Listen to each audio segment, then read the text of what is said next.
Guess करना ये कौन सा स्टेट है हमारे इंडिया का। यह स्टेट एक टाइम पर इंडिया का ही नहीं पूरी दुनिया का एजुकेशनल सेंटर था। इसी स्टेट में पूरे दुनिया भर से हजारों लोग पढ़ने आते थे। और बात करें आध्यात्म की तो भाई यहाँ पर जो बुद्ध थे उनको यहीं पर ज्ञान प्राप्ति हुई। जो सिखों के 10वें गुरु थे उनका ही जन्म यहाँ पर हुआ। हिंदुओं का सबसे प्राचीन मंदिर तो इस स्टेट में, हिंदुओं का सबसे बड़ा मंदिर तो इस स्टेट में बन रहा है। सबसे मेहनती लोग तो इस स्टेट के हैं और सबसे बदनाम भी यही स्टेट है पूरे इंडिया में। पता किस किस का हाथ है इस स्टेट को बदनाम करने में? एक तो यहाँ की जो म्यूजिकल इंडस्ट्री है उसका हाथ, जो यहाँ की गवर्नमेंट है उसका हाथ, और कुछ यहाँ के लोगों का हाथ है भाई। उन्होंने कभी अपने स्टेट के बारे में जानने की कोशिश ही नहीं करी भाई। जिस स्टेट के पास इतना हिस्टोरिकल बैकग्राउंड हो। और एक चीज और की मतलब कुछ लोग है ना जो बिहार घूमने नहीं आते, बिहार का अलग ही सोचते हैं कि बिहार में कुछ नहीं है, बिहार के लोग ऐसे हैं। थोड़ा बताओ, ये भी पहली बार आए हो बिहार घूमने के लिए? बिहार जब तक इस देश का केंद्र रहा, हाँ, मगध सम्राट अशोक मौर्य का जो वंश था, उससे पूर्व में भी, तब तक तो ये पूरा अखंड भारत हुआ करता था। हाँ। बिहार जब केंद्र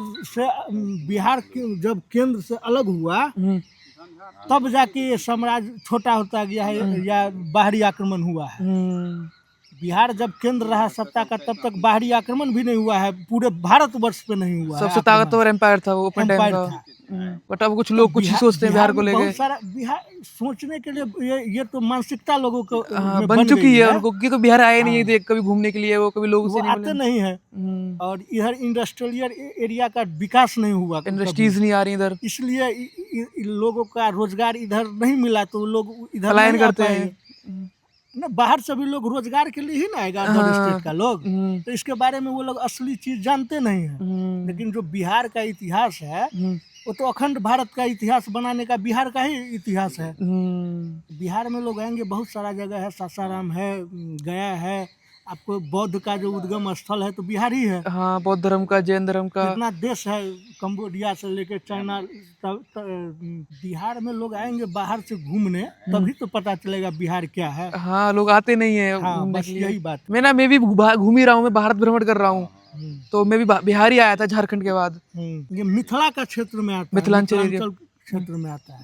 मधुबनी जिला है। हाँ। मिथिलांचल क्षेत्र में 2-4 जिला आते हैं, मुजफ्फरपुर हुआ, समस्तीपुर हुआ, मधुबनी, दरभंगा। जो नेपाल है वो भी मिथिलांचल एरिया में आता है, वहाँ का भी भाषा मैथिली है। आप लोग घूम रहे हैं तो कैसा लगा? बहुत अच्छा लग रहा है। देखो पहले जैसे लोग बताए रखते हैं ना सोशल मीडिया पे, जो मीडिया वो भी गलत तरीके से दिखाती है बिहार को। मेरा भी अलग ही सोचती है पहले बिहार को। मुझे लगा कि मैं बिहार में जाऊंगा, देखूंगा, तब मैं अपने हिसाब से वो देखूंगा कैसा है। बट जैसे आया हूँ बहुत अच्छे लोग मिले यहाँ पे मेरे को। बाहर लोगों ने अलग ही फैला रखा है बिहार को लेकर, और यहाँ के इतिहास देखा भाई बहुत ज्यादा है यहाँ पे। बट ऐसा कुछ दिखाती नहीं है सोशल मीडिया बाहर लोगों को। उसका कारण यही रहा है, औद्योगिक बदनामी क्या है इनको। वहाँ के जो व्यक्ति हैं खास करके बहुत कोऑपरेटिव व्यक्ति मिलेंगे। बिहार और यूपी को पूरे भारत में इस तरह से दिखाया गया है जैसे लग रहा है जैसे मतलब दूसरे एक तो होता है ना कोई खाका खींचा गया।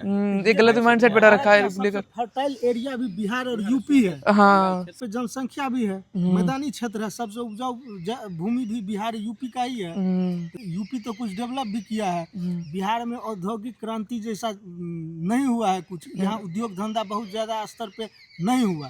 तो बाहर का लोग यहाँ आया नहीं तो उसको देखा नहीं, तो ये मानसिकता ये लोग बना चुका है। ऐसी कोई बात नहीं है। जब यहाँ रोजगार होगा, बाहर के लोग आएंगे तब न उन लोगों को पता चलेगा कि बिहार क्या है। तो क्या लगता है फ्यूचर में कभी इंडस्ट्री यहाँ पे आएंगी? बिल्कुल ना होगा, बिल्कुल होगा फ्यूचर में। अभी सरकार तो बहुत सारा बात की है, जो गन्ना से संबंधित अच्छा ये सब उद्योग चालू किया जाएगा जो बंद हो गया था दोबारा से। हाँ, तो उद्योग होगा जब तो विकास तो होगा, तो लोग बाहर से तो रोजगार के लिए आएंगे। यहाँ का जो राजा था वो चाइना साइनो इंडिया युद्ध जो हुआ था, साइनो मतलब चाइना हुआ, हाँ, चाइना इंडिया का जो उसमें 600 किलो सोना यही महाराज दिए हुए थे भारत सरकार को। यहाँ के महाराज रामेश्वर सिंह जो आपको BHU यूनिवर्सिटी, दिल्ली यूनिवर्सिटी, सब जगह, आपका पटना यूनिवर्सिटी जाइए, पटना का जो जहाँ पीजी की पढ़ाई होती है, यहाँ के जो महाराज दान किया है,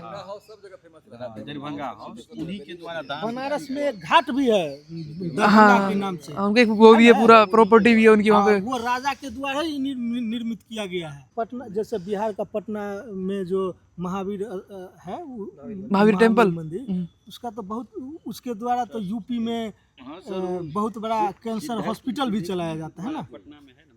हाँ, और यूपी में भी चलाया जाता है। उन्हीं के ट्रस्ट द्वारा। हाँ, हाँ, कई जगह कॉलेज भी है। बीएचयू में तो बहुत बड़ा योगदान है बीएचयू के स्थापना में इस महाराज का। ये कभी चीज दिखाई नहीं है, मैंने कभी नहीं सुनी है ये सब चीजें ना आप बता रहे हो ना, ये केवल आप लोगों को पता है, ये कभी कोई मीडिया भी नहीं दिखाती, कभी कोई लोग भी नहीं बताते बाहर जाके, बस गलत चीज दिखाते हैं बिहार को लेके, इतनी सारी चीजें यहाँ के बारे में बताने के लिए, पर उनको कोई नहीं बताता। तो हिंदू धर्म में श्मशान घाट को अपवित्र माना जाता है, लेकिन पहला हिंदू धर्म का वो स्थान है जहाँ पर कि लोग पूजा पाठ करने के लिए जाते हैं। वहाँ पर काली का मंदिर है, यहाँ पर जो है सो ये व्हाइट संगमरमर का बना हुआ है, वहाँ पर लाल रंग का है। दोनों मूर्ति जो है पेरिस से बन के आया हुआ है। पेरिस से रामेश्वर सिंह की मृत्यु के बाद जितने भी मंदिर वहाँ पर है वो सब महाराज के परिवार वाले के चिता पर बना हुआ है, और रामेश्वर सिंह के चिता पर बना हुआ है रामेश्वरी श्यामा। भी महारानी मरी है, इनके पोते जो है सो वो आए हैं दिल्ली से, कुछ जो है इंग्लैंड में रह रहे थे, कुछ अमेरिका में रह रहे हैं, तो उन्होंने मंदिर बनवाने का जो दिया है वचन दिया है। वचन बिहार बंगाल का जो डिवीजन हुआ तो पॉलिटिकल इन्फ्लुएंस उतना यहाँ का नहीं रहा, और ये हेरिटेज साइट जो है ना इसको आर्कियोलॉजिकल सर्वे ऑफ इंडिया ने एक्वायर नहीं किया। एसआई के अंदर नहीं आता ये? हाँ, उसी को दिया गया है, कितना बार लेटर लिखा गया है कि वो इसको एक्वायर कर ले तब तो प्रिजर्व कर पाएगा, नहीं तो इसको टूरिस्ट प्लेस बना देता। टूरिज्म का बिहार में विकास नहीं हुआ। अब जाके रामायण सर्किट बन रहा है, सीता माता का जन्मस्थल यहाँ पर है, राम जी अयोध्या से यहाँ पर आए थे, और जो है सो नालंदा विश्वविद्यालय जो विश्व का सबसे बड़ा विश्वविद्यालय था, ज्ञान का केंद्र था, सबसे बड़ा था नालंदा, तक्षशिला, विक्रमशिला, 3 में से 2 बिहार में ही था।